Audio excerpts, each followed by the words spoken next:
হয়তো আর কিছুক্ষণই বাঁচবো আমি।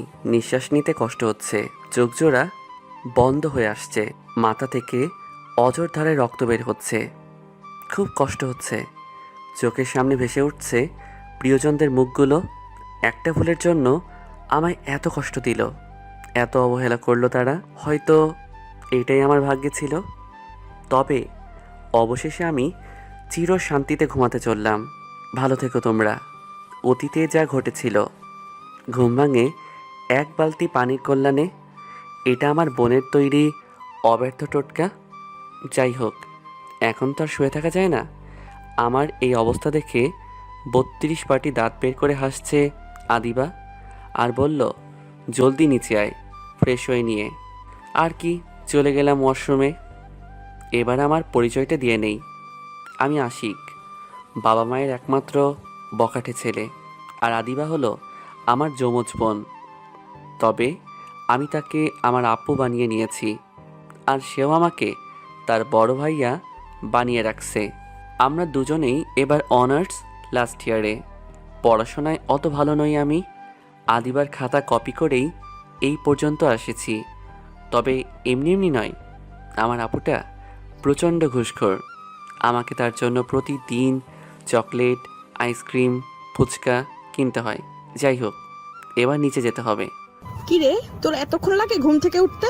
না মা, তোমার ছেলে তো সারা রাত চুরি করছিল, তাই হয়তো ঘুম ভাঙতে সময় লেগে গেছে।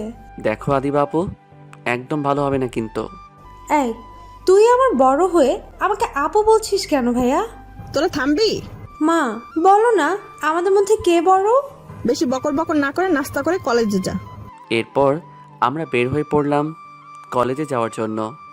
আমাকে কলেজে সবাই সম্মান করে, কারণ আমার নিজের একটা গ্রুপ আছে, একটু বখাটে টাইপের। এই জন্য আমার বোনকে বিরক্ত করার সাহস করা হয় না। এতে আমার বোন একটু আমার প্রতি বিরক্ত। যাই হোক, আমার বোনকে কলেজে নামিয়ে দিয়ে চলে গেলাম অন্য একজনকে বিরক্ত করতে। তার নাম হলো আখি, অসম্ভব সুন্দরী, আমাদের অফিসের ম্যানেজারের মেয়ে।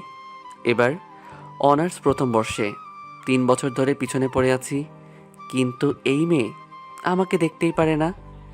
৩ বছরে আখিকে কতবার প্রপোজ করেছি তার হিসাব নেই। প্রত্যেকবারই থাপ্পড়, গালি আর জুতাও ছুঁড়েছে অনেকবার, কিন্তু তারপরও আখির পিছু ছাড়িনি। বড্ড ভালোবাসি যে। কেন বুঝে না মেয়েটা? কেমন আছো আখি? আজকে তোমাকে খুব সুন্দর লাগছে। তুই আবার আইছস? তোকে না বললাম আমার সামনে আসবি না? তখনই আশিক তাকে হাঁটু ভেঙে বসে আবারও প্রপোজ করে। আঁকি ঘুরে আশিককে থাপ্পড় মারতে যাবে, দেখেই তো আশিক নেই। সামনে চেয়ে দেখে আশিক কোথাও যেন যাচ্ছে। যাক, ভালো হলো, হাপড়টা বিদায় হয়েছে। দেখলাম আবিরাকে, খুবই অবাক হলাম। এই বইয়ের পোকাটা কলেজে রেখে এখানে কি করছে? একটু এগিয়ে গিয়ে দেখলাম একটা ছেলের সাথে আমার বোনের কথা কাটাকাটি হচ্ছে। এক পর্যায়ে ছেলেটা আমার বোনকে থাপ্পড় মেরে দিল।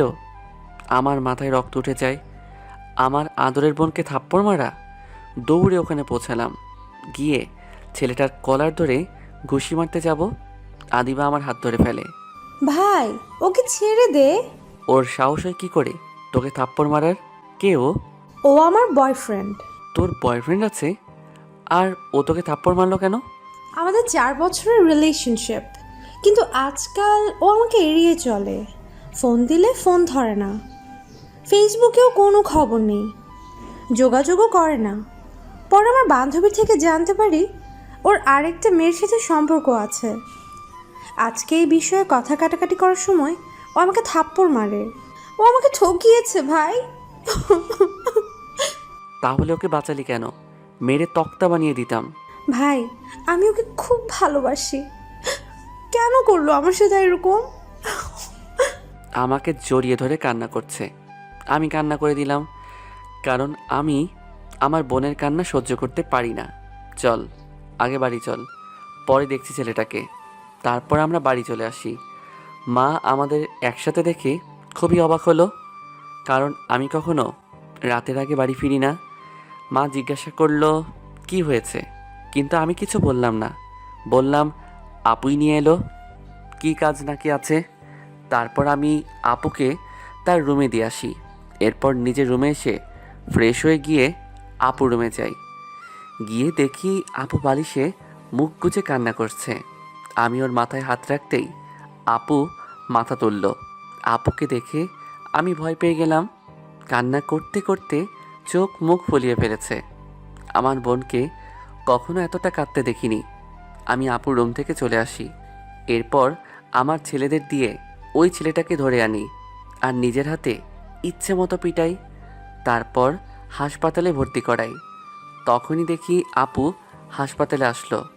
এসেই আমাকে থাপ্পড় মারা শুরু করে দিল আর বলতে বলতে লাগলো, তুই ওকে মারলি কেন? তখনই হাসপাতালে ছেলেটির পরিবার আসলো। তখনই একটি মেয়ে এসে যা বলল তাতে আপু আর আমি দুজনেই অবাক হয়ে যাই। মেয়েটি নাকি ছেলেটার বউ। আপু বুঝতে পারল ছেলেটা তাকে প্রথম থেকেই ঠকিয়ে এসেছে। আপু দৌড়ে ওখানে বেরিয়ে যায়। আমিও আপুর পিছু নিলাম। বাড়িতে এসে আপুকে কোথাও খুঁজে পাচ্ছি না। অনেক খোঁজাখুঁজির পর ছাদে গিয়ে আপুকে পেলাম। আমাকে দেখে জড়িয়ে ধরে ডুকরে ডুকরে কাঁদতে শুরু করলো। আমিও আপুর সাথে কাঁদতে কাঁদতে বললাম, আপু তুই এই ছেলেটার জন্য কাঁদছিস? দেখিস তোকে ওই ছেলের 1000 গুণ ভালো একটা ছেলের সাথে বিয়ে দেব, যে তোকে খুব ভালোবাসবে। সেটা তো বুঝলাম, কিন্তু আমার ভাইয়াটা কাঁদছে কেন? আমার বোন কাঁদছে বলে তাই। কই, আমি তো কাঁদছি না। এরপর আমি আদিবাকে নিজের হাতে খাইয়ে দিয়ে ঘুম পাড়িয়ে দিয়ে এলাম। খুব কষ্ট পেয়েছে মেয়েটা। এরপর আমি বাইরে এসে দেখি মা বাবা দাঁড়িয়ে আছে। তখন আমি তাদেরকে সব কিছু খুলে বলি। তখন বাবা বলে, অনার্স পরীক্ষার পর মেয়েটার বিয়ে দিয়ে দেব, তাহলে সব ঠিক হয়ে যাবে। তুমি কি কোনো ভালো ছেলেকে চিনো নাকি? হ্যাঁ, আমার অফিসেই কাজ করে, ছেলেটা খুবই ভালো। এরপর আমি আর আপু দুজনেই ছেলেটার সাথে দেখা করি। ছেলেটা একটু ভীত টাইপের, তবে আপুর নাকি পছন্দ হয়েছে। আমার মনে হয় সব মেয়েরা এটাই চায়, যাতে বিয়ের পর স্বামীকে নাকে দড়ি দিয়ে ঘোরাতে পারে। তবে আমারও ভালো লেগেছে এই জন্য যে ছেলেটা এতিম সম্পর্কের মূল্য বুঝবে। বিয়ের পর আপুকে নিয়ে আমাদের বাড়িতেই থাকবে, সব সময় আপু আমাদের সাথে থাকবে। দেখতে দেখতে আমাদের পরীক্ষা শেষ হয়ে যায় আর সেই সাথে ধুমধাম করে আপুর বিয়েটা হয়ে যায়। সবাই খুবই খুশি। কিন্তু তখন একটা ফোন আমার পুরো জীবনটাই বদলে দিল, সেই সাথে আমার পরিবারেরও। ফোন রিসিভ করার পর ওপাশ থেকে আমার বন্ধু নিলয় বলল, আঁখি নাকি অন্য একটা ছেলের সাথে আছে। ছেলেটা নাকি আঁখির বয়ফ্রেন্ড। শুনে তো আমার মাথা গরম হয়ে গেল।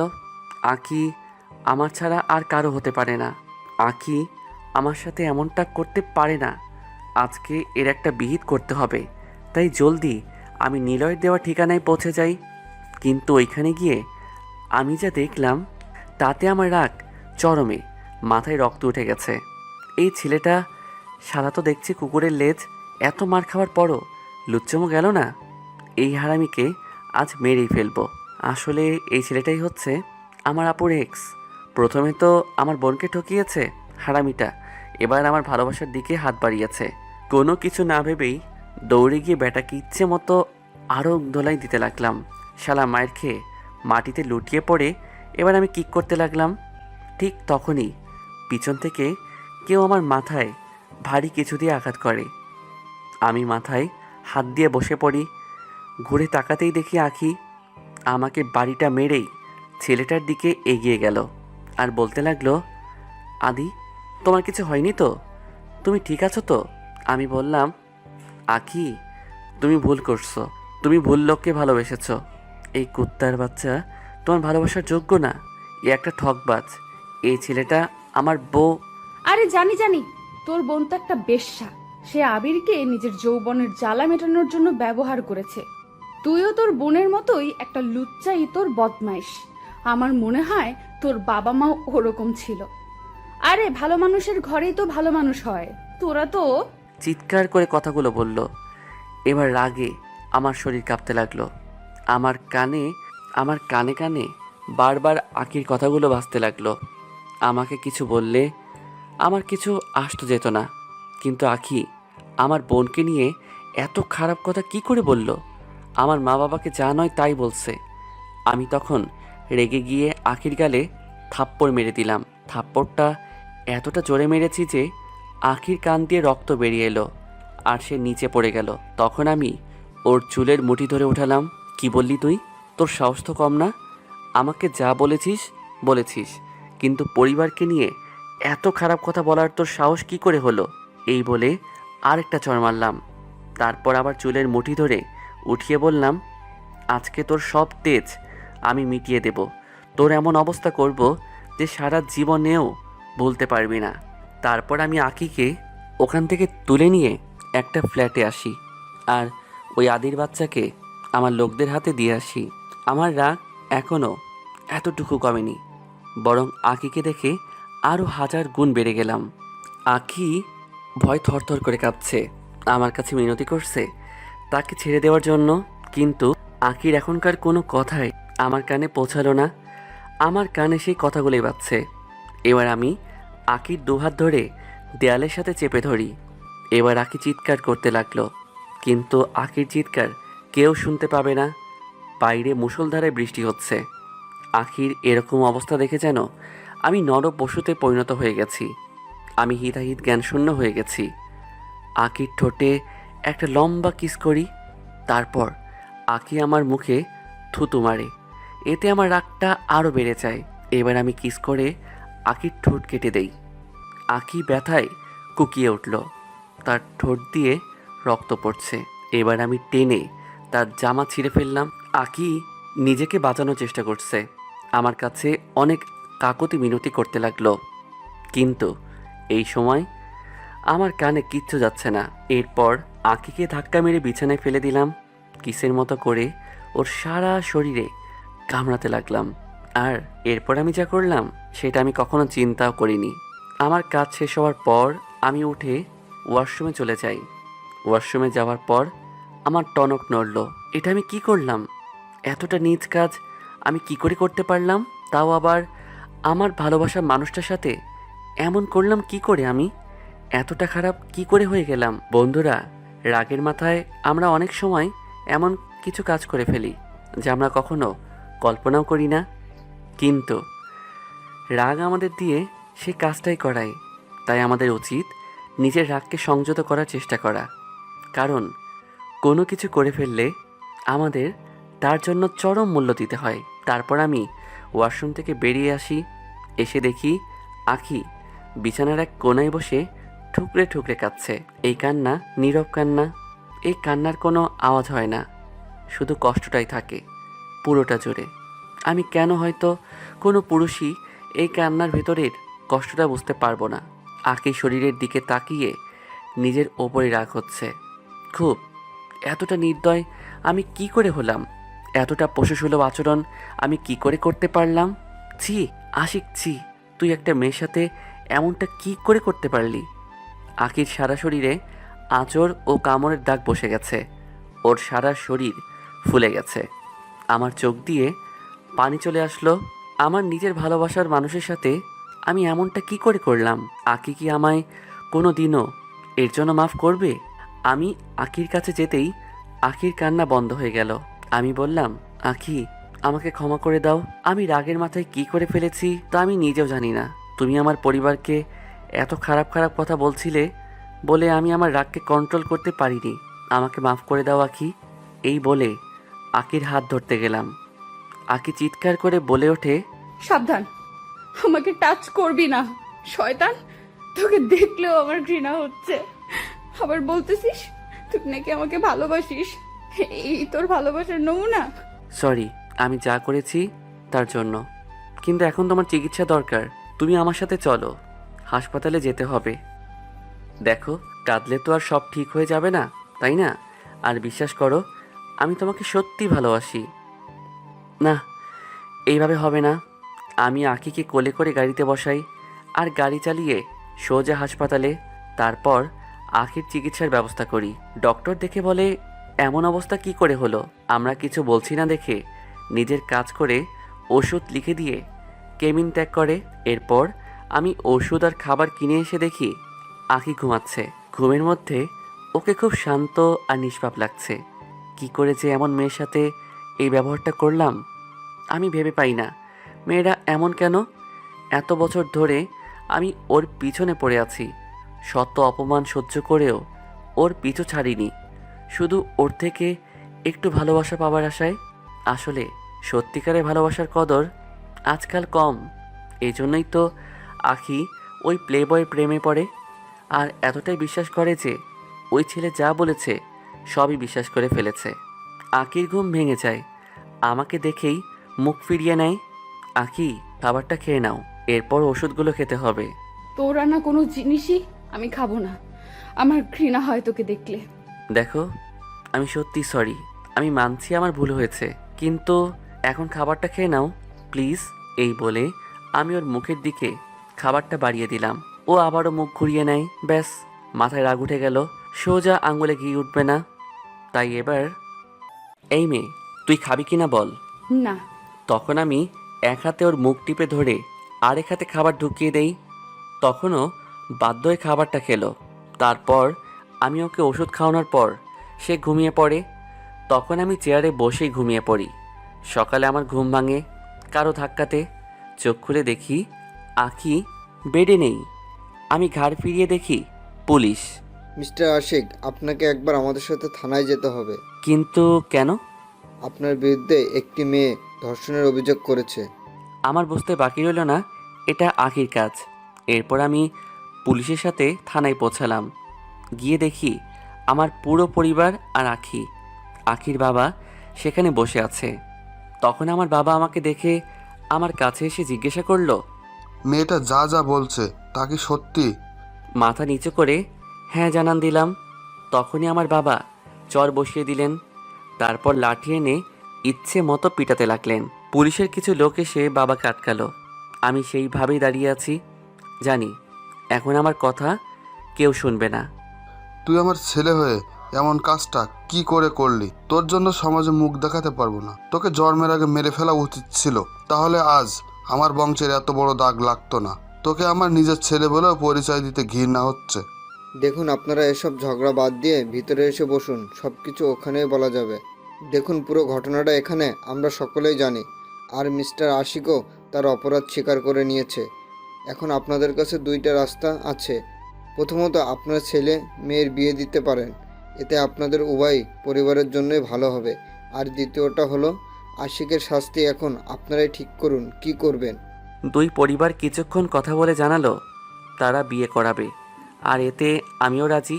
কারণটা তো জানিনি, কিন্তু তখনই আমি এই নরপশুটাকে বিয়ে করতে পারবো না, আমি বিচার চাই। এর এমন শাস্তি হোক যাতে আর কোনো দিনও এমন কাজ করতে না পারে। কি বলিস মা? এসব তোর জীবনটা নষ্ট হয়ে যাবে, সমাজে তোকে দুচ্ছেই করবে। এতক্ষণ কি কম কিছু হয়েছে বাবা? আখির চেহারার অবস্থা দেখে তার বাবা বলল, আমাদের কিছু সময় দিন, আমাদের পরিবারের মধ্যে কিছু কথা বলে নিলে ভালো হতো। তখন অফিসার বলল, ঠিক আছে, আমি আপনাদের 5 দিন সময় দিলাম, এর মধ্যে আপনারা আপনাদের সিদ্ধান্ত জানাবেন। আর ততদিন মিস্টার আশিক আমাদের হেফাজতেই থাকবে। কেমন আছো আশিক? খুব ভালো আছি। বাবা মা আপু তারা কেমন আছে? তুমি তো জানোই তারা কেমন। আচ্ছা, তুমি তো এরকম ছেলে নও, তাহলে এরকম একটা কাজ কি করে করলে? এরপর আমি দুলাভাইকে ওই দিনের সব কথা খুলে বলি।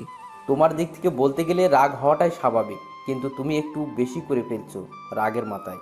আরেকটা কথা, আমি খবর নিয়ে জানতে পেরেছি যে আখি বিয়েতে রাজি হয়েছে। তারা সম্ভবত কালই আসবে। চিন্তা করো না, সব ঠিক হয়ে যাবে। এই কয়দিনে কি হাল করেছো নিজের? আসলে আমি এতদিন আসতে পারিনি কারণ বাবা কিছুদিন ধরে ঘর থেকে বের হচ্ছেন না, যার কারণে অফিসের সব কিছু আমাকে দেখতে হচ্ছে। এত ব্যস্ততার কারণেই আসতে পারিনি। না না, একদম এমন করে বলো না। তুমি শুধু আমার পরিবারের খেয়াল রেখো, তাতেই আমি খুশি।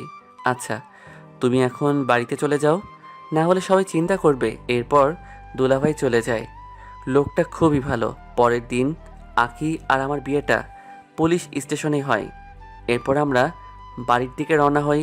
বাড়িতে পৌঁছে আমি আপু আর মায়ের সাথে কথা বলার অনেক চেষ্টা করি, কিন্তু তারা আমাকে পাশ কাটিয়ে চলে যায়। তারা যেন আমায় সহ্যই করতে পারছে না।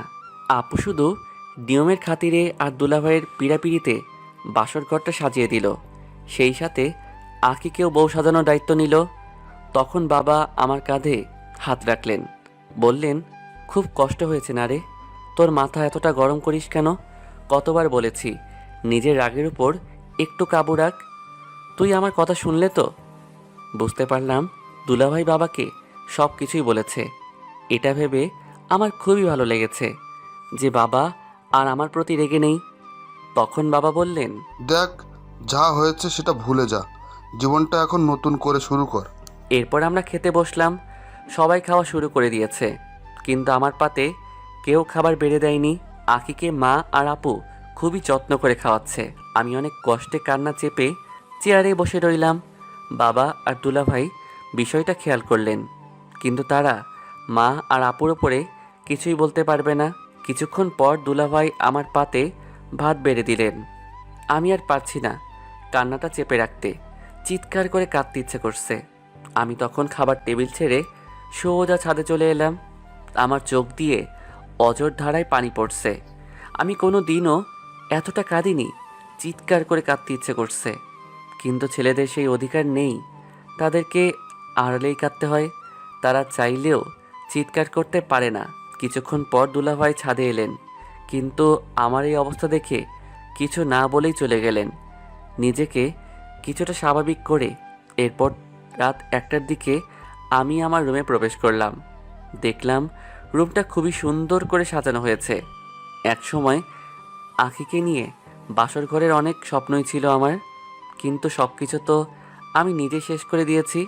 এখন আখির সামনে যেতেও আমার দ্বিধা হচ্ছে।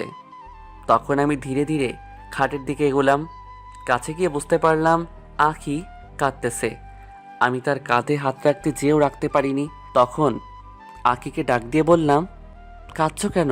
এরপর আখি আমার দিকে মুখ তুলে তাকাতেই ভয় পেয়ে গেলাম। এই কি হাল করেছে মেয়েটা নিজের চেহারাটার! এই 4 দিনে একেবারে শুকিয়ে গেছে, চোখের নিচে কালো দাগ পড়ে গেছে। আসলে এতক্ষণ আমি নিজের অপরাধবোধের কারণে আখির দিকে ভালো করে তাকাতেও পারিনি। এতক্ষণ ধরে মেয়েটা নিশ্চয়ই কান্না করছিল, কারণ ওর চোখ দুটি ফুলে গেছে, টকটকে লাল হয়ে গেছে। আমি বললাম, এ কি হাল করেছো তুমি নিজের? আরে এখন তো সব ঠিক হতে যাচ্ছে, এবার একটু হাসো। তখন আখি আমার দিকে অগ্নি দৃষ্টিতে তাকালো আর বলল, তোর মতো চরিত্রহীন লম্পটের সাথে আমি থাকতে পারবো না। আমি শুধু আমার বাবার কথা রাখতে তোকে বিয়ে করেছি। দেখো আখি, যা হয়েছে সেটাকে একটা খারাপ স্বপ্ন ভেবে ভুলে যাওয়া যায় না? আমাকে কি ক্ষমা করা যায় না? আমি জানি আমি তোমার অনেক বড় ক্ষতি করে দিয়েছি, কিন্তু এখন তো আর সেসব নিয়ে বসে থাকা চলবে না, তাই না? চলো আমরা জীবনটা নতুনভাবে শুরু করি। আমি কথা দিচ্ছি তোমার সব কিছু আবার ঠিক করে দিব। আখি তখন রাগান্বিত চেহারা নিয়ে চিৎকার করে বলল, তাই নাকি? তুই আমার সবকিছু ঠিক করে দিবি? ঠিক করতে পারবি তো? তুই কি পারবি লোকের মন থেকে আমায় নিয়ে বিচ্ছিরি কথা আছে দূর করতে পারবি? সেগুলো পারবি? আমার বাবা মা ও পরিবারের সম্মান ফিরিয়ে দিতে পারবি? আমার সুন্দর জীবনটা ফিরিয়ে দিতে পারবি কি? আমার দেখা সকল স্বপ্নগুলোকে ফিরিয়ে দিতে, আমার জীবনটা আগের মতো করে দিতে? কি হলো মিস্টার আশিক, কথা বলছেন না কেন? কোনো উত্তর নেই তোর কাছে, তাই না? এখন আমি কি বলতে পারি? এটা তো সত্যি যে আখির সব কিছু আমি ফিরিয়ে দিতে পারবো না। একটা ভুল আমাদের জীবনটা কি করে দিল। তোমার সব কিছু আমি আগের মতো হয়তো করে দিতে পারবো না, কিন্তু আমি কথা দিচ্ছি আমি যতটুকু পারি তোমাকে আবার স্বাভাবিক জীবন ফিরিয়ে দেওয়ার চেষ্টা করব। আমাকে এগুলো বলে লাভ নেই। তোকে খুব ভালো করেই চেনা হয়ে গেছে আমার। বিশ্বাস করো আখি, আমি যেটা করেছি সেটার জন্য আমি সত্যি অনুতপ্ত। বিশ্বাস করো, আমি তোমাকে সত্যি অনেক বেশি ভালোবাসি। আমার সামনে এই কুমিরের কান্না করে লাভ নেই। আর বলে দিচ্ছি, আমার কাছে ভুলেও স্বামীর অধিকার ফলাতে আসবি না। অবশ্য তুই তো জোর করে স্বামীর অধিকার আদায় করতে পারবি, সেটা আর বলার অপেক্ষা রাখে না। তোর মতো নোংরা পুরুষেরা সব কিছু পারে। চিন্তা করো না, আমি তোমার কাছে কখনো স্বামীর অধিকার ফলাতে আসবো না। যদি পারো এই অমানুষ নোংরা লোকটাকে ক্ষমা করে দিও। বলেই আমি একটা বালিশ আর চাদর নিয়ে সোফায় চলে আসলাম। খুব কষ্ট হচ্ছে আমার, সবাই আমার সাথে এমন বাজে বিহেভ করছে বলে। আরে মানুষ তো মাত্রই ভুল করে, তারা আমাকে আমার এই ভুলের জন্য ক্ষমা করে দিতে পারে না? আখির কথা না হয় ছেড়েই দিলাম, তার সাথে অন্যায় করেছি, এই জন্য আমাকে ক্ষমা করতে হয়তো একটু সময় লাগবে। কিন্তু আপু আর মা কেন আমার সাথে এমন করছে? আগে তো খাবার না খেলে মা আমার পিছনে খাবারের প্লেট নিয়ে দৌড়াতো, আর এখন আমার চোখ দিয়ে শুধু টপ টপ করে পানি পড়ছে। চোখের পানি গিয়ে সোফা ভিজিয়ে দিচ্ছে। আপুও তো প্রতিদিন আমার সাথে ঝগড়া না করলে তার পেটের ভাত হজম হতো না। কই, এখন তো আমার সাথে একটাও কথা বললো না। এসব ভাবতে ভাবতেই ভেজা চোখ নিয়ে কখন যে ঘুমিয়ে পড়েছি। সকালে আমার ঘুম ভাঙলো 9:25-এ। কেউই আমাকে ডাকতে এলো না। আঁকি হয়তো নিচে চলে গেছে। আমিও ওয়াশরুমে ঢুকলাম, ফ্রেশ হয়ে নিচে গেলাম। গিয়ে দেখি সবাই ব্রেকফাস্ট করছে। মা আর আঁকি সবাইকে সার্ভ করছে। আমাকে দেখে আপু টেবিল ছেড়ে উঠে গেল। মা আর আঁকি রান্নাঘরের দিকে চলে গেল। মনটা খারাপ হয়ে গেল। আমাকে দেখে দুলাভাই বলল, আরে শালাবাবু যে, এসো এসো খেয়ে নাও। আমার খাওয়ার ইচ্ছাই চলে গেল। তাই কিছু না বলেই বাড়ি থেকে বেরিয়ে যাই। বেরোনোর পর আমার সেই ক্লাবে চলে যাই। সেখানে সবার সাথে কথা বলে মনটা অনেক ভালো হয়ে গেল। সব কিছু প্রায় ভুলেই গেলাম। সারাদিন বন্ধুদের আড্ডা, খাওয়া দাওয়া ও ঘোরাঘুরি করে কাটিয়ে দেই। এখন আমি আর আমার বেস্ট ফ্রেন্ড নিলয় আমাদের প্রিয় জায়গা নদীর পাড়ের টুলটাতে বসে আছি। তখনই কিরে, তোর মনটা এত খারাপ কেন? কখন থেকে খেয়াল করছি তুই কথা খুবই কম বলছিস। কি হয়েছে? কি আবার কোনো সমস্যা হয়েছে? বন্ধু হয়তো এমনই হয়, শালা ঠিকই বুঝে গেছে আমার মনের কষ্টের কথা। তারপরে বললাম, আরে না, তেমন কিছু না মামা, ছাড় এইসব। তা তোর জিএফের খবর কি? আবারও চাকা দিছে নাকি? নিলয় আমার দিকে রাগি লোক নিয়ে চাইলো। না, এবারে কি হয়েছে না জেনে আমাকে ছাড়বে না। তখন আমি সব কিছু ওকে খুলে বলি। আরে মামা, চাপ নিস না, সব কিছু ঠিক হয়ে যাবে। আমি ঘড়ির দিকে চেয়ে দেখি 8টা বেজে গেছে। তাই আমি অভ্যাস মতো আপুর জন্য চটপটি আর ফুচকা নিলাম। আগেই বলেছি যে প্রতিদিন আপুর জন্য কিছু না কিছু আমায় নিতে হতো, তাই আজকেও নিলাম। সেই সাথে আখির জন্য নিলাম। তারপর বাড়ির দিকে রওনা দিলাম। বাড়ি পৌঁছে আমি সোজা আপুর রুমে গিয়ে নক করি। দুলাভাই দরজা খুলল। আরে তুমি সারাদিন কোথায় ছিলে? এসো ভিতরে এসো। আমি ভেতরে গিয়ে বললাম, আপু নে, তোর জন্য এগুলো আনলাম। আপু আমাকে দেখেই মুখ ঘুরিয়ে খাটের অন্য পাশে গিয়ে বসে পড়ল। তখন দুলাভাই বলল, কি হলো, নিচ্ছ না কেন? একটু আগে তো আমাকে বললে এনে দিতে, এখন তো শালাবাবু নিয়ে এলো, নিচ্ছ না কেন? আর আগে তো আশিক একদিন ভুলে গিয়ে এই চটপটি, ফুচকা কিংবা আইসক্রিম না আনলে পুরো বাড়ি মাথায় তুলে নাচতে। আপুর কোনো রিয়াকশন নাই। আমি এগিয়ে গিয়ে বললাম, আপু আমাকে কি ক্ষমা করা যায় না? অ্যাটলিস্ট একটা সুযোগ তো দিবি আমাকে। আরে কথা বলছিস না কেন? গালিও দে, কথা শোনা, কিন্তু প্লিজ এভাবে চুপ করে থাকিস না। আশিক, এগুলো দিয়ে যাও, আমি তোমার আপুকে দিয়ে দিব। এবার চোখ দিয়ে জল পড়তে লাগলো, কিন্তু আমি ভালো করে জানি আপু ওগুলো ছুঁয়ে দেখবে না। এরপর আমি চোখের জল মুছতে মুছতে রুমের দিকে গেলাম। রুমে ঢুকেই দেখলাম আখি কাপড় চেঞ্জ করছে। আখি আমাকে দেখতে পেরে কোনো রকমে নিজের শরীর ঢাকে। লুচ্চা ইতর, তুই কোনোদিনও শুধরাবি না। তুই নক না করে ইচ্ছে করে রুমে ঢুকে গেলি। আখি বিশ্বাস করো, আমি ইচ্ছে করে এটা করিনি। তারপর রুম থেকে বেরিয়ে যাই। কিছুক্ষণ পর আখি দরজা খুলল। আমি ঢুকে ওর হাতে প্যাকেটটা দিলাম। ও প্যাকেটটা নিল, কিন্তু নিয়ে সোজা ডাস্টবিনে ফেলে দিল আর বলল, তোকে না বলেছি তোর আনা কোনো জিনিসই আমি খাবো না, আমার ঘৃণা হয়। আমি কিছু না বলে সোজা ছাদে চলে এলাম। ছাদে এসে পকেট থেকে একটু আগে কিনে নিয়ে আসা সিগারেটের প্যাকেটটা বের করলাম।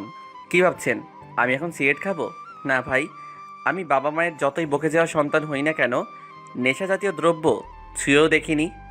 সিগারেটটা জ্বালিয়ে হাতে নিয়ে বসে থাকাটাই আমার অভ্যাস। এতে কেমন যেন অদ্ভুত একটা শান্তি ভাব আসে মনে।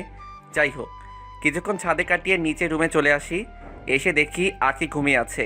ওর ঘুমন্ত মুখটা কত মিষ্টি, একেবারে বাচ্চাদের মতো। দেখলেই আদর করতে ইচ্ছে হয়, কিন্তু সেই সাহস আমার আছে কই?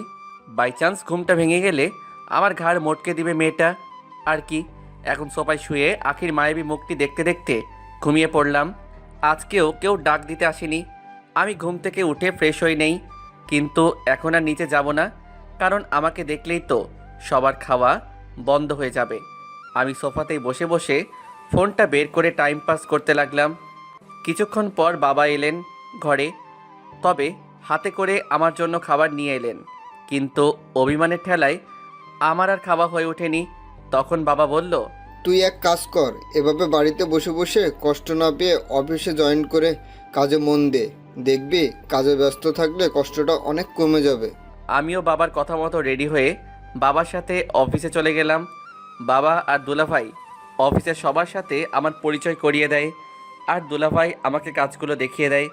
ব্যাস, এখন কাজে মন দিলাম। এভাবেই আমার দিন কাটতে লাগলো। মায়ের কাছে অনেকবার ক্ষমা চেয়েছি, কিন্তু কোনো লাভ হয়নি। মা বলে আমার জন্য নাকি তিনি কলঙ্ক গর্ভা হয়েছেন। আপু, আকি সেই আগের মতোই রয়ে গেল। এভাবে সবার অবহেলা নিয়ে কেটে গেল প্রায় 1 মাস। অবশ্য এখন আমি নিজেই তাদেরকে আমার এই অমানুষ চেহারাটা আর দেখাই না। দেখবে কি করে? আমি খুব সকালে ঘুম থেকে উঠে সোজা রেডি হয়ে বাইরে এসে সকালে নাস্তা করি। কারণটা নিশ্চয়ই আপনাদের অজানা নয়। এরপর সারাদিন অফিসের কাজ নিয়ে ব্যস্ত রাখি নিজেকে। এতে কষ্টটা একটু কম মনে হয় আর কি। প্রথম 1 মাস আমি অফিস থেকে দুপুরের টিফিন পিরিয়ডে আকিকে সবসময় ফোন করে খবর নিতাম, এই যে খেয়েছে কিনা, কিন্তু তার বদলে প্রত্যেকবারই গালিগালাজ শুনতে হয়েছে। এখন আর ফোন দেই না।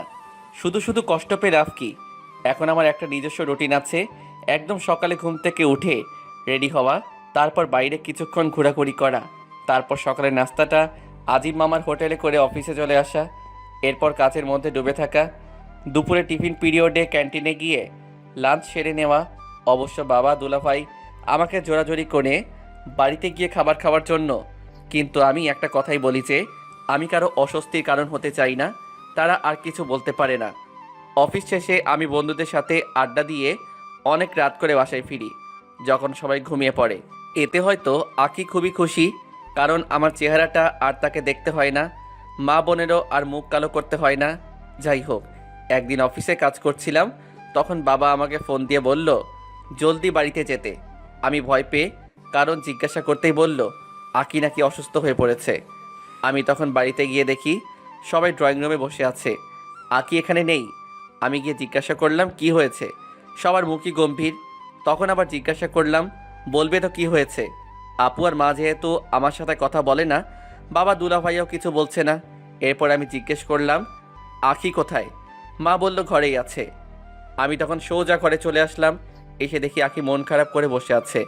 আমি কাছে গিয়ে জিজ্ঞেস করলাম কি হয়েছে আকি? আকি ঠায় বসে আছে, কিছুই বলছে না। তখন আমি একটু উচ্চস্বরেই প্রশ্ন করলাম আরে কি হয়েছে? কেউই তো দেখছি কথা বলছে না, একটু বলবে প্লিজ ঘটনাটা কি? তখন আকি আমার দিকে শুকনা গলায় বলল আমি প্রেগনেন্ট। কি বলবো, আমার তো খুশিতে নাচতে ইচ্ছা করছে। তখন হাসি মাখা মুখে আকিকে বললাম এত ভালো একটা খুশির খবর তুমি এইভাবে মন খারাপ করে বলছো কেন? তখন আকির পেঁচা মার্কা মুখের ভঙ্গি দেখে আমার হাসি থেমে গেল। আমি অ্যাবর্শন করব। এই বাচ্চা আমি রাখতে পারবো না। কি বলছো এসব পাগলের মতো? তোমার মাথা ঠিক আছে? তখন আমি রেগে যাই আর চেঁচিয়ে চেঁচিয়ে বলে আমি তোর মতো নোংরা চরিত্রহীন বদমাইশ ছেলের সন্তান আমার পেটে রাখতে পারবো না। আমার নিজেকে ডাস্টবিনের মতো লাগছে। এই সন্তানও তোর মতো একটা অমানুষই হবে। তাছাড়া ওই দিনটার কোনো স্মৃতিই আমি রাখতে চাই না। আখির এই কথায় আমার রাগ উঠে যায়। আমি রেগে গিয়ে ওকে থাপ্পড় মারতে যাব, তখন দেখি মা আমার হাত ধরে ফেলেছে। তারপর আমার গালেই থাপ্পড় বসিয়ে দিল। আইসে গরিবের মাদার তেরেসা, নিজের ছেলের কষ্টটা দেখতে পাচ্ছে না, অথচ বাইরের একটা মেয়েকে নিয়ে কি ন্যাকামো। মা তুমি জানো না এই মেয়েটা কি বলেছে? এ একটা নিষ্পাপ শিশুকে অপবাদ দিচ্ছে, যার এখনো জন্মই হয়নি। আবার বলছে আকি নাকি এই বাচ্চাটা রাখবে না। তুমি বলো মা, ওর কাজটা কি ঠিক হবে? তখন মা যা বলল তাতে আমার পায়ের মাটি যেন সরে গেল। মা এই কথা কি করে বলতে পারলো? মা বলল যে তোর মতো সন্তান না হওয়াই ভালো। এর কি গ্যারান্টি আছে যে বাচ্চাটা বড় হয়ে তোর মতো হবে না?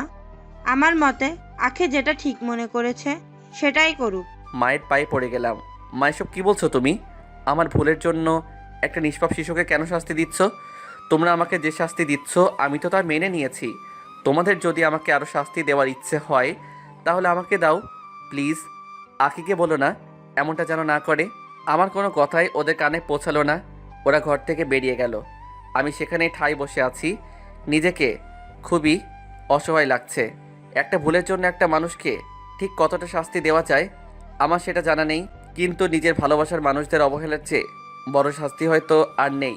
আখির উপর আমার ঘৃণা সৃষ্টি হতে লাগলো। নিজের মাকে কেমন যেন অপরিচিত লাগতে লাগলো। ওই দিন আর বাইরে বেরোইনি, ঘরের ভেতরে ছিলাম। রাতের বেলা ছাদে চলে যাই। রাতের আঁধারের সাথে নিজের সকল দুঃখগুলো মিশিয়ে দেওয়ার চেষ্টা করলাম, যাতে সকালে সূর্যের স্নিগ্ধ আলোর সাথে সাথে আমার দুঃখ কষ্টগুলো মিলিয়ে যায়। কিন্তু সে চেষ্টা বৃথা। হঠাৎ করে বৃষ্টি শুরু হলো। বৃষ্টি আমার তেমন ভালো লাগে না, কিছুক্ষণ ভিজলেই জ্বর এসে যায়। কিন্তু আজকে কেমন যেন অদ্ভুত রকম ভালো লাগা কাজ করছে। বৃষ্টির ফোঁটায় ফোঁটায় যেন আমার কষ্টগুলো ধুয়ে যাচ্ছে। আমার শরীর, মন, মস্তিষ্ক সব যেন কেমন ঠান্ডা হয়ে আসছে। এই যেন এক অনন্য অনুভূতি। যতক্ষণ বৃষ্টি ছিল ততক্ষণই ভিজলাম। বৃষ্টি থামার পর ছাদ থেকে নেমে পড়ি, তারপর ওয়াশরুমে গিয়ে চেঞ্জ করে নেই, তারপর সোফায় গিয়ে শুয়ে পড়ি। রাতে খুব জ্বর আসে। সকালে চোখ খুলতেই দেখি বাবা আমার মাথায় জল ঢালছে। তারপর আমাকে খাবার খাওয়ার জন্য বলে, আমি না করে দেই। তারপর আমাকে বিছানায় শুইয়ে দিয়ে চলে যান তিনি। তিনি জানেন আমি যখন একবার বলেছি যে খাবো না, তার মানে খাবো না। কিছুক্ষণ পর একটা ফোন আসলো। প্রথমবার ধরতে পারিনি, তাই আবার ফোন দিলে ধরতেই ওপাশ থেকে দুলাভাই বলল, আখি নাকি আপুকে নিয়ে হাসপাতাল গেছে অ্যাবর্শন করার জন্য। আমি তখনই বাড়ি থেকে বেরিয়ে আসলাম। যদিও জ্বর এখনও আছে, কিন্তু আমি না গেলে অনেক বড় ক্ষতি হতে চলেছে। গাড়িতে উঠে আপুকে ফোন দিলাম, ধরছে না। তখন আখিকে দিলাম, কিন্তু কোনো সাড়া নেই। অনেকবার ট্রাই করার পর আপু ফোন ধরলো। জিজ্ঞেস করলাম তারা কোথায় আছে। আপু অনেক বিরক্তি নিয়েই উত্তরটা দিল। আমি সোজা হাসপাতালে চলে এলাম। পৌঁছে দেখি আপু আর আখি হাসপাতালে সবে গাড়ি থেকে নেমেছে। আমি গাড়ি থেকে নেমে দৌড়ে তাদের কাছে যেতে চাচ্ছিলাম, কিন্তু আমার শরীর খুবই দুর্বল। কোনো মতে তাদের নাগাল পেলাম। আমি গিয়ে তাদের পথ আটকাই। এরপর বললাম, কি করতে যাচ্ছ তোমরা? আমি এটা কিছুতেই হতে দেব না। যাই হোক যাক না কেন, আমি তোমাদের আমার সন্তানকে এইভাবে মারতে দিব না। আমি আকির হাত ধরে টানতে লাগলাম। কি বলবো, আমার শরীর তো খুবই দুর্বল। আমি আকির সাথে পেরে উঠলাম না। তারপর কোথা থেকে যেন দুজন লোক এসে আমাকে ধরে হাসপাতালের গেট দিয়ে বের করে দেয়। আমার মাথাটা কেমন যেন ঘুরতে লাগলো, যার কারণে আমি কোনো দিকে হাঁটছি সেটা বুঝতে পারছি না। কিন্তু আমি হাঁটছি, তাদেরকে আমায় আটকাতে হবে। তখন হঠাৎ করে কিসের সাথে যেন প্রচণ্ড ঝরে ধাক্কা খেলাম। আমি মাটিতে লুটিয়ে পড়লাম। বন্ধুরা, এতক্ষণ আমরা ফ্ল্যাশব্যাকে ছিলাম, এখন চলুন বর্তমানে ফিরি। আমার আশেপাশে লোকজনের আওয়াজ শুনতে পারছি, কিন্তু চোখ খুলতে পারছি না। আমি অজ্ঞান হয়ে যাই। আমার যখন জ্ঞান ফিরে, তখন দেখতে পাই আমি হাসপাতালের বেডে শুয়ে আছি, কিন্তু মাথা তুলতে পারছি না। আমি ওঠার চেষ্টা করতেই নার্স আমাকে বলল, আরে আপনার জ্ঞান ফিরেছে তাহলে? আপনি জানেন আপনি কতদিন ধরে অজ্ঞান অবস্থায় ছিলেন? মানে কি বলতে চাচ্ছেন? আমি কতদিনে অজ্ঞান ছিলাম? জি স্যার, আপনি আজ নিয়ে 25 দিন অজ্ঞান অবস্থায় ছিলেন। শুনে তো আমার মাথায় বাজ পড়ল। 25 দিন আমি অজ্ঞান ছিলাম? তখন নার্স বলল, স্যার আপনি রেস্ট নিন, আমি আপনার স্ত্রীকে খবর দিচ্ছি। বলতে হয় স্যার, খুব কপাল করে এমন স্ত্রী পেয়েছেন। আজকালকে তো হাসপাতালের নার্সদের উপরে দায়িত্ব দিয়ে চলে যায় বাড়ির লোক, কিন্তু আপনার স্ত্রী দিন রাত আপনার কাছে বসেছিলেন, আপনার সেবা যত্ন করতেন, এবং উনি কি একটা কাজে বাইরে গেছেন। তারপর নার্স চলে যায়। আমি এবার খুব ভালো রকম অবাক হলাম। আখি কি করে সম্ভব?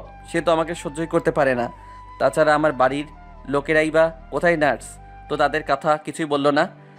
তারা কি এখনও আমার উপর রেগে আছে? যদি তাই হয় তাহলে বাবা, দুলাভাই এরা কোথায়? এসব ভাবতে ভাবতে আমার মাথা চট পাকিয়ে গেল। তখনই দরজায় কারো আগমন, হয়তো দৌড়ে এসেছে। মেয়েটি খুব হাঁপাচ্ছে। মেয়েটির বয়স আনুমানিক 23-25 হবে। গায়ের রং তেমন ফর্সা না হলেও মেয়েটির মুখ ভীষণ মায়াবী, চোখ দুটি বড় বড়। কাজল নেই অবশ্য, কাজলের দরকারও নেই। মেয়েটির চোখে যেন সরোবরের কালো জল চিকচিক করছে। পরনে সালোয়ার কামিজ, সাজসজ্জা তেমন নেই, তবে এই হালকা সাজেই মেয়েটিকে অপূর্ব লাগছে। ঠোঁটে একটা প্রশান্তির চোখকার হাসি। মোট কথা, মেয়েটির যা রূপ, তাতে যে কোনো পুরুষই প্রেমে পড়তে বাধ্য। মেয়েটি এক দৃষ্টিতে আমার দিকে তাকিয়ে আছে। কিন্তু কে এই মেয়ে? আমার এখানে কি করতে এসেছে? এসব ভাবছি, তখন নার্স এসে বলল, ও ম্যাডাম, আপনি এসে পড়েছেন। আমি বুঝতে পারলাম এই সেই মেয়ে যাকে নার্স আমার বউ বলছে। তার মানে আমি ভুল ছিলাম। আখি নয়। তখন মেয়েটি আমার পাশে একটা চেয়ারে বসলো। পুরো রুমটা একটা মিষ্টি গন্ধে পড়ে গেছে, যাকে বলে মাতাল করা সুগন্ধ। মেয়েটির গা থেকেই এই মিষ্টি ঘ্রাণ আসছে। মেয়েটি আমাকে কিছু বলতে চাচ্ছে, কিন্তু সংকোচ বোধ করছে। আর এমন একটা বেচারি টাইপ চেহারা হয়ে আছে যে আমার হাসি পেয়ে গেল। আমার হাসি দেখে মেয়েটিও হেসে দিল। আমি বললাম, আপনি তাহলে আমাকে হাসপাতালে নিয়ে এসেছেন? এবার সে কথা বলল, হ্যাঁ মিস্টার, আমি আপনাকে এখানে নিয়ে এসেছি। কেমন আছেন এখন? ভালো। আপনাকে ধন্যবাদ। আরে ধন্যবাদের কি আছে, আমরা মানুষই তো মানুষকে সাহায্য করব, এটা তো আমার দায়িত্ব ছিল। তাছাড়া আপনার এই অবস্থার জন্য আমিই তো দায়ী। মানে বুঝলাম না, আপনি দায়ী মানে? আপনি তো আমার গাড়িতেই অ্যাক্সিডেন্ট করেছেন। আসলে আমি নতুন ড্রাইভিং শিখেছিলাম, কিন্তু উত্তেজনায় গাড়ির স্পিড এতটা বাড়িয়ে দিয়েছিলাম যে কন্ট্রোল করতে পারিনি। তার ফলে আপনার এই অবস্থা হয়েছে। I am sorry. আরে না না, যেটা হয়েছে সেটা হয়েছে, তা নিয়ে মাথা ঘামিয়ে লাভ নাই। কিন্তু আমি একটা ব্যাপার বুঝতে পারছি না, নার্স কেন আপনাকে আমার স্ত্রী বলছিল? তখন দেখি মেয়েটি লজ্জা পেয়ে যায়। বাহ, মেয়েটির লজ্জা মিশ্রিত মুখটা তো ভারী মিষ্টি লাগছে। মেয়েটি একটা হাসি দিয়ে বলল, এর জন্য আমি সরি। আসলে আপনার অবস্থা খুবই খারাপ ছিল, যেহেতু অ্যাক্সিডেন্ট কেস, তাই ডক্টরের চিকিৎসা করতে চাইছিল না। তাই আমি বাধ্য হয়ে বলি যে আমি আপনার বউ। সেটা তো বুঝলাম, কিন্তু নার্স বলছিল আপনি নাকি আমার দিনরাত সেবা করছেন। এটা তো করতেই হতো, আমার জন্যই তো আপনার এই অবস্থা হয়েছে, তাই না? আমি ভাবছি কি আশ্চর্য, আমার নিজের লোকেরা আমাকে ফেলনা করে রেখে দিয়েছিল, আর এই মেয়েটাকে আমি আগে কখনো দেখিও নি, না ছিল কোনো পরিচয়, অথচ মেয়েটা নাকি আমাকে সেবা করে সুস্থ করে তুলেছে, আর নিজের ভুলের জন্য বারবার ক্ষমাও চাচ্ছে, যেটা নাকি সে নিজের অনিচ্ছায় করেছে। কত পার্থক্য এই মেয়েটা আর আমার আপনজনদের মধ্যে। আমি যখন আমার পুরনো দিনগুলির কথা ভাবা শুরু করছিলাম, তখন মেয়েটির ডাকে আমি বাস্তবে ফিরলাম। ও হ্যালো মিস্টার, কোথায় হারিয়ে গেলেন? না না, কিছু না, আপনি বলুন কি বলবেন। আমি বলবো মানে? এখন তো বলবেন আপনি। আপনার সম্পর্কে তো আমি কিছুই জানি না, আর আপনার পরিবারকেও জানাতে হবে আপনার কথা। তারা হয়তো ভীষণ চিন্তায় আছেন। আমি আস্তে আস্তে নিজের মনে মনে বললাম, আমার জন্য চিন্তা করার মতো কেউ নেই। কিন্তু এই কি, মেয়েটার কান মনে একটু বেশি পাতলা, আমার কথা শুনে ফেললো। চিন্তা করার মতো কেউ নেই মানে? আপনার কি কেউ নেই? না, আমার পৃথিবীতে কেউ নেই, সবাই আমার জীবন থেকে হারিয়ে গেছে। মেয়েটিকে কিছু বলতে চাইনি, কারণ আমার কষ্টের কথা শুনিয়ে কাউকে কষ্টিত করার কোনো মানে হয় না। তাছাড়া আমিও আর ওখানে ফিরে যেতে চাই না। অবশ্য বাবার জন্য খারাপ লাগছে, তবে এটাই ঠিক হবে, কারণ আমার জন্য বাবাকে কম কথা শুনতে হয়নি, কম অপমানিত হননি। খারাপ অতীতটা ভুলে যাওয়াই ভালো, সেটাকে বারবার মনে করে কষ্ট পাওয়াটা বোকামি। ও হ্যালো মিস্টার, আবার কোথায় হারিয়ে গেলেন? সরি, আমার কথার জন্য হয়তো আপনি কষ্ট পেলেন। আসলে আমি বুঝতে পারিনি যে আপনি অনাথ। অনাথ কথাটা যেন বিষের চুরির মতো বুকে বিঁধল, কারণ যারা অনাথ তাদেরকে অনাথ বললে এতটা কষ্ট হয়তো হতো না, কিন্তু আমার সব কিছু থাকতেও আজকে অনাথ। মেয়েটা কিছুটা বিরক্ত হয়ে বলল, আরে আপনি তো আজব, আমি আপনার সাথে কথা বলছি আর আপনি কি নিয়ে ভাবছেন? এভাবে কি কথা বলা যায়? সরি, আসলে আমি।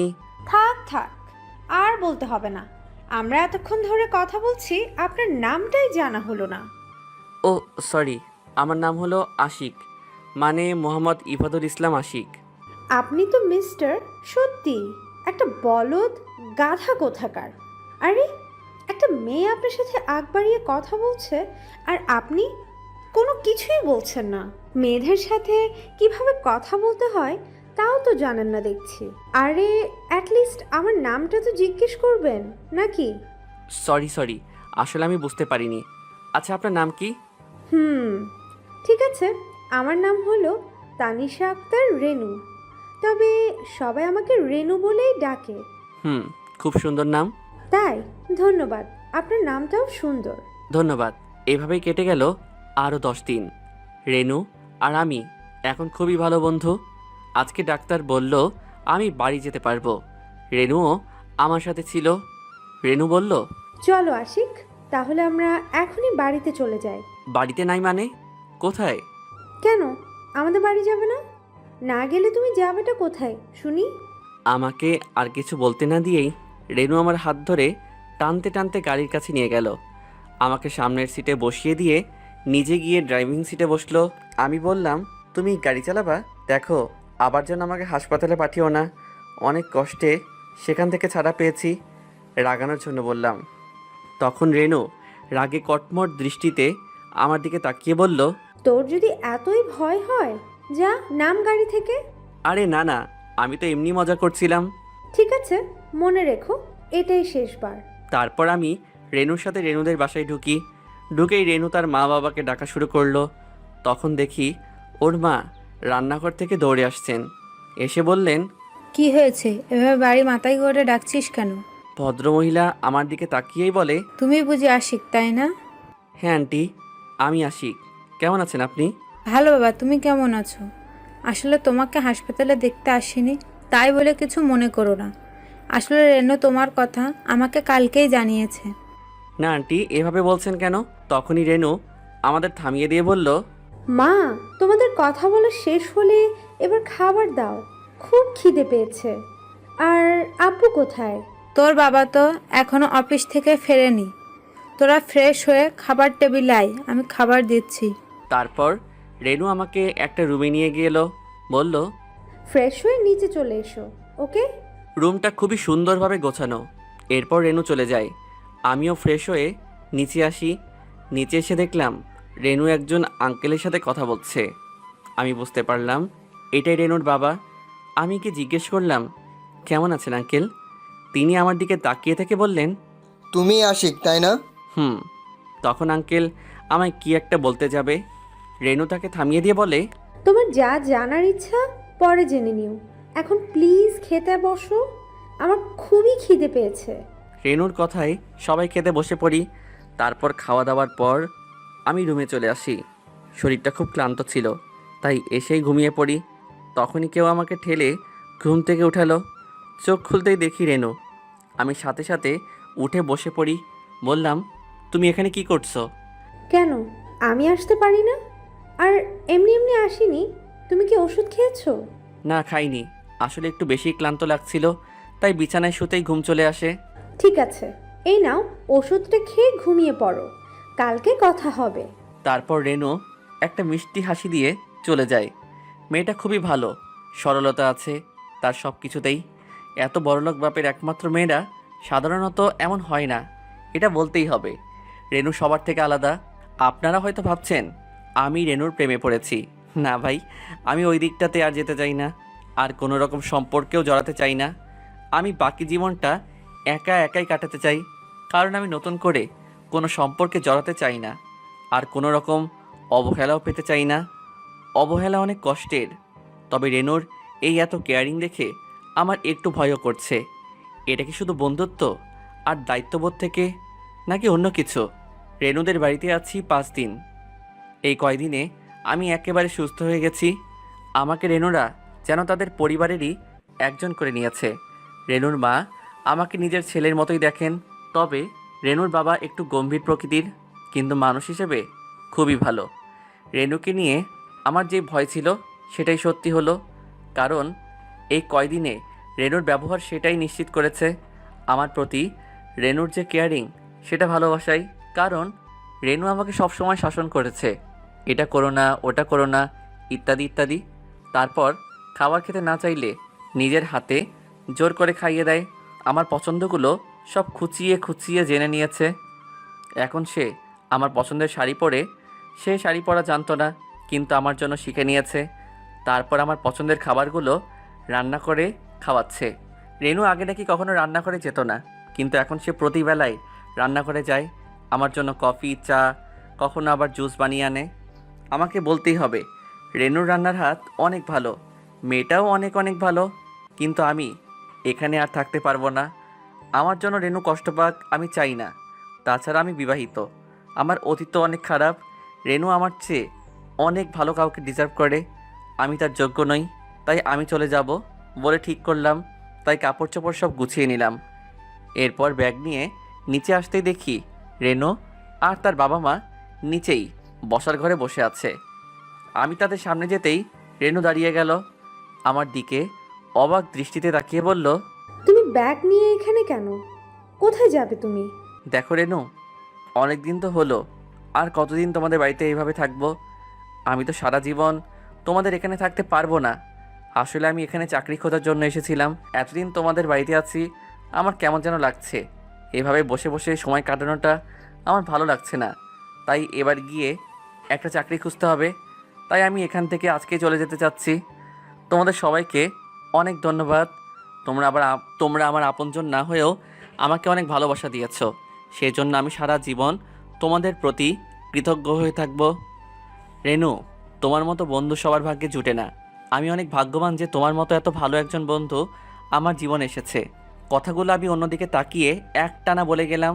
চেয়ে দেখি আমার কথা শুনে তারা সবাই দাঁড়িয়ে পড়েছে। রেনুর চোখে জল চিকচিক করছে। এই বুঝি বৃষ্টি নামবে। তখন আঙ্কেল বললেন, এসব কি বলছো তুমি বাবা? আমরা তো তোমার আপনজনই। আর বিশ্বাস করো, তোমার এখানে থাকতে আমাদের কারো কোনো সমস্যা হচ্ছে না, বরং আমাদের আরও ভালো লাগে তোমার সাথে সময় কাটাতে। না আঙ্কেল, এমন কেন বলছেন? আসলে কাজ না করে থাকতে আমার কাছে ভালো লাগে না। তাছাড়া আমি কি একেবারে চলে যাচ্ছি নাকি? যখন মন চাইবে তখন আপনাদের সাথে আড্ডা মারতে চলে আসব। আর আন্টির হাতের খাবার খেতে তো অবশ্যই আসব। চেয়ে দেখি অলরেডি রেনুর কান্না শুরু হয়ে গেছে। এখানে থাকা আর নিরাপদ নয়। আমি দ্রুত বেরিয়ে আসতে যাব, তখন শুনতে পেলাম রেনুর কান্না মিশ্রিত রাগী কণ্ঠ। তুই যদি আর এক পা আগাস তাহলে হাত পা ভেঙে আবার হাসপাতালে ফেলে আসবো। এই মেয়ে বলে কি? তবে এই মেয়ের কোনো বিশ্বাস নেই। রাগের মাথায় সব কিছু করতে পারে। তাই পা সামনে আগানোর সাহস করে উঠতে পারলাম না। আমি ওখানে থেমে যাই। তখনই দ্রুত পায়ে রেনু আমার সামনে এসে দাঁড়ালো। চেয়ে দেখি রেনুর চোখ আর নাক পুরো লাল হয়ে গেছে। রাগ আর কান্নার জন্যই এমন হয়ে গেছে। আমি ভয় মিশ্রিত চোখে ওর দিকে তাকিয়ে আছি। তখন নিশি বলতে লাগলো, খুব কাজ করার ইচ্ছে না তোর? কাজ করার জন্য একেবারে পাগল, তাই না? আমিও দেখব তুই কত কাজ করতে পারিস। তোকে অফিসে কাজ খুঁজতে হবে না। আমাদের অফিসে তোর মতো এমন কাজের লোকই দরকার। কথাটা বলে রেনুর তার বাবাকে উদ্দেশ্য করে বলল, বাবা, আমাদের অফিসে ওর একটা কাজের ব্যবস্থা করে দিও। আরে এই কথাটা তো আমার মাথায় আসে নাই। অফিসের একটা সিনিয়র পোস্ট অনেক দিন থেকে খালি পড়ে আছে। আশিক তাইলে ওই পোস্টেই জয়েন করুক। ব্যাস হয়ে গেল। আমার যাওয়ার সকল রাস্তা এখন বন্ধ। তখনই রেনু আমার হাত থেকে প্রায় ছো মেরে ব্যাগটা নিয়ে সোজা উপরে চলে গেল। আর আমি হতভম্ব হয়ে দাঁড়িয়ে আছি। তখন আঙ্কেল আমাকে বললেন, তাহলে ইয়াংম্যান, কাল থেকেই কাজ শুরু করে দাও। আমি শুধু মাথা নেড়ে সম্মতি জানালাম। এখন আমি কি করব? আমি তো অন্য একটা কারণে চলে যেতে চেয়েছিলাম। আর রেনুকেও বোঝানো মুশকিল, যেই রাগী মেয়ে। এরপর আমি উপরে চলে আসি। আমার রুমে ঢুকেই দেখি রেনু বসে আছে। আমি ঢুকতেই রাগীভাবে আমার দিকে তাকালো আর বলল, তুমি চলে যেতে যাচ্ছিলে কেন? আর শোনো, ফার্দার যেন আর এরকমটা না হয়। কথাটা বলেই আমার কাছে এসে গালে চট করে একটা কিস করে দৌড়। আমি ওখানে দাঁড়িয়ে থেকে ভাবতে লাগলাম, আমি কি করব? কি করে রেনুকে বলবো যে ও যেটা ভাবছে সেটা কখনো সম্ভব নয়? আমার অতীতটা ওকে কিভাবে বলবো? আমার অতীত জানার পর রেনুর কী রিয়াকশন হবে? তারপর সোজা ওয়াশরুমে চলে যাই। ফ্রেশ হয়ে বের হয়ে আসতেই দেখি রেনু হাজির। রেনুকে দেখে তো বড়সড় একটা ক্রাশ খেলাম। আজ পর্যন্ত রেনুকে এতটা সাজতে দেখিনি। নীল শাড়িতে রেনুকে একেবারে নীল পরীর মতো লাগছে। আমি অপলক রেনুর দিকে তাকিয়ে আছি। রেনুর ডাকে আমার ঘোর কাটলো। রেনু আমার দিকে তাকিয়ে মুচকি হাসি দিয়ে বলল, এমন হা করে থাকলে মুখে শুধু মশা মাছি না, ডাইনোসর ঢুকে যাবে। আমি কিছুটা ইতস্ততভাবে বললাম, কী সব বলো তুমি? তোমার দিকে হা করে দেখার কি আছে? আমি তো দেখছিলাম তুমি এতটা ময়দা মাখছো কেন? রেনু রেগে আগুন হয়ে গেছে। কি কি বললে তুমি? আমি ময়দা মাখি? এই প্রথম আমি এতটা সুন্দর করে সাজলাম, কোথায় তুমি আমার একটু প্রশংসা করবে তা না। এ কি সর্বনাশ! এই মেয়ে তো মজাও বোঝে না। এই একটা তুচ্ছ বিষয় নিয়ে কান্না শুরু করছে। আরে কি করছো কি তুমি? আমি তো শুধু মজা করছিলাম। তুমি কাঁদছো কেন? তোমাকে তো খুবই সুন্দর লাগছে, একেবারে নীল পরি। তখনই কান্না শেষে মুচকি একটা হাসি দিয়ে বলল, সত্যি আমাকে এতটা সুন্দর লাগছে? আরে হ্যাঁ, সত্যি তোমাকে আজকে খুবই সুন্দর লাগছে। আমি তো চোখই ফেরাতে পারছি না। সত্যি? কিন্তু আমি একটা বিষয় বুঝতে পারছি না, তুমি হঠাৎ করে এতটা সেজেছো কেন? কোনো বিশেষ কারণ? কারণ আছে। কি কারণ শুনি? পরে বলবো, কিন্তু এখন তুমি এই পাঞ্জাবিটা পরে রেডি হয়ে নাও। আমরা আজকে একটা জায়গায় যাব। কিন্তু কোথায়? বেশি কথা না বলে যাও, পাঞ্জাবিটা পরে আসো। এরপর আমি রেনুর হাত থেকে পোশাকটা নিয়ে আবার ওয়াশরুমে ঢুকলাম। আমি ওয়াশরুম থেকে জামাটা পরে বাইরে এলাম। রেনু আমার দিকে তাকিয়ে বলল, তোমাকে এই পাঞ্জাবিটাতে কত কিউট লাগছে তুমি জানো, আমার তো মন চাইছে। কি মনে চাইছে? রেনু একটা মুচকি হাসি দিয়ে বলল। কিছু না, চলো, দেরি হয়ে যাচ্ছে। তারপর আমরা নিচে নেমে আসি। আন্টি আমাদের দেখে বলে, কোথায় যাচ্ছিস তোরা? মা, তোমাকে না বললাম আজকে আমার ফ্রেন্ড সাদিয়ার বিয়ে। আচ্ছা, আমরা এখন আসছি। সাবধানে যাস। আর বাবা আশিক, তুমি রেনুকে একটু দেখে রেখো। মেয়েটা বড্ড ঝগড়টে, যার তার সাথে ঝগড়া করে বসে। আন্টি চিন্তা করবেন না, আমি ওকে দেখেই রাখবো। এরপর আমি রেনুর গাড়ি নিয়ে বেরিয়ে পড়ি। তবে আজকে ড্রাইভিং সিটে আমি বসেছি আর রেনু আমার পাশে। রেনু আমাকে রাস্তা বলে দিচ্ছে। আমরা একটা গিফটের দোকানে এলাম। সেখান থেকে রেনু তার ফ্রেন্ডের জন্য একটা গিফট নিল। তারপর আমরা দোকান থেকে বেরিয়ে আবার রওনা দিলাম রেনুর ফ্রেন্ডের বাড়ির উদ্দেশ্যে। গাড়িতে যাওয়ার সময় রেনু আমাকে অনেক ধরনের প্রশ্ন করছিল, আর ওর এত বকবকের উত্তরে আমি শুধু হ্যাঁ করছিলাম। তারপরও দেখি এই মেয়েটা থাকছে না। যাই হোক, এই বাচাল মেয়ের অত্যাচার সহ্য করতে করতে আমরা বিয়ে বাড়িতে পৌঁছে গেলাম। বিয়ে বাড়িতে যাওয়ার পর রেনু আমাকে তার বন্ধুদের সাথে পরিচয় করিয়ে দেয় ফ্রেন্ড হিসেবে। যাক, বাঁচা গেল। আমি তো অন্য কিছুই ভাবছিলাম। তখন রেনুকে নাকি তার কোণে বান্ধবী ভেতরে ডাকছে। আমি তো আর মেয়েদের ওখানে যেতে পারবো না, তাই রেনু আমাকে এখানে রেখে চলে গেল আর বলল, আমি একটু আসছি। একা একা একপাশে দাঁড়িয়ে আছি, কাউকেই তো চিনি না, আর আগ বাড়িয়ে কারোর সাথে কথা বলার অভ্যাসও আমার নেই। বলতে পারেন একা একা সময় কাটাতে আমার ভালোই লাগে। তখনই আমার শান্তি বিনষ্ট করতে চলে আসলো একটা ময়দা সুন্দরী। মেয়েটি রেনুরি ফ্রেন্ড, নাম হয়তো শান্তি। কি অশান্তি, মেয়েটা এসে একেবারে আমার গা ঘেঁষে দাঁড়িয়েছে। তাই আমি একটু পিছিয়ে যাই। তখনই অশান্তি মানে শান্তি বলল, হাই, আমায় চিনতে পারছেন? চিনব না কেন, একটু আগেই তো কথা হলো। আপনাকে না এই নীল পাঞ্জাবিতে অনেক কিউট লাগছে। থ্যাংক ইউ, আপনাকেও অনেক সুন্দর লাগছে। শান্তি খুশিতে গদগদ হয়ে বলল। সত্যি? আমি এটা বুঝতে পারি না, মেয়েরা এতটা আদিগিল্লা কেন হয়। তারপর আমি বললাম, আচ্ছা, একটা প্রশ্ন করব? হ্যাঁ বলুন, কি বলবেন? আচ্ছা, আপনার কোনো জিএফ আছে? না, নাই। ও মা, কি বলছেন আপনি? আপনার মতো এমন একটা কিউট ছেলের জিএফ নাই। সত্যি অবিশ্বাস্য। ও মাই গড, এই মেয়ে তো দেখছি একেবারে পাক্কা ফ্ল্যাট রানী। ছেলেদের কি করে ফ্ল্যাট করতে হয় ভালো করেই জানে। না বাবা, এখান থেকে কেটে পড়াই ভালো। এরপর হয়তো সোজা প্রপোজ করে বসবে। আমি হালকা গলা খাকড়িয়ে বললাম, এক্সকিউজ মি, আমি একটু আসছি। এই মেয়ে তো পুরাই যোগ। শান্তি বলল, আর একটু দাঁড়ান না, একটা কথা ছিল। জি বলুন, কি বলবেন? তখনই শান্তি কোথা দেখে যেন একটা গোলাপ এনে আমাকে সোজা প্রপোজ করে বসলো। ঠিক সেই মুহূর্তেই রেনুর আগমন। রেনুর আগে ফুঁসতে ফুঁসতে কাছে এসে এমন একটা ধাক্কা দিল যে শান্তি সামলাতে না পেরে পাশে থাকা ছেলেটার উপর গিয়ে পড়ে। তারপর রেনু শান্তিকে উদ্দেশ্য করে বলে, হারামজাদি, তোর সাহস কি করে হলো আশিককে প্রপোজ করার? তাতে তোর সমস্যা কি? আশিক তোর বিএফ নাকি বিয়ে করা বর যে অন্য কেউ তাকে প্রপোজ করতে পারবে না?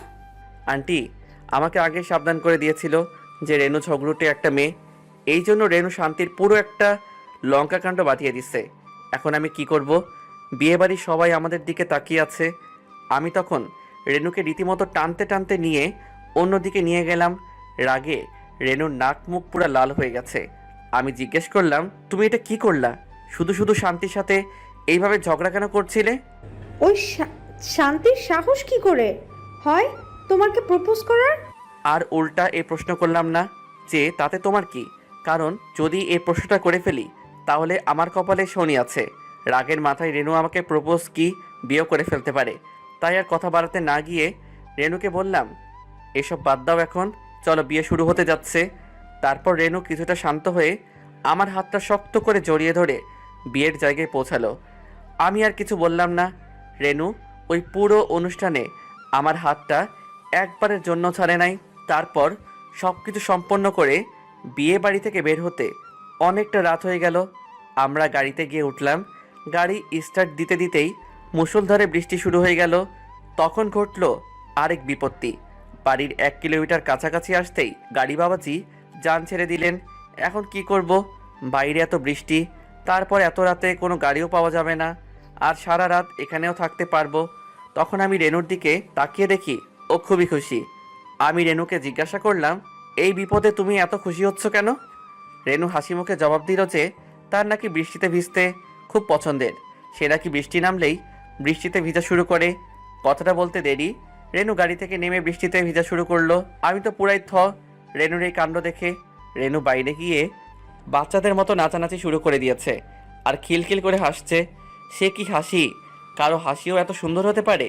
আমি অবাক দৃষ্টিতে রেনুর দিকে তাকিয়ে আছি।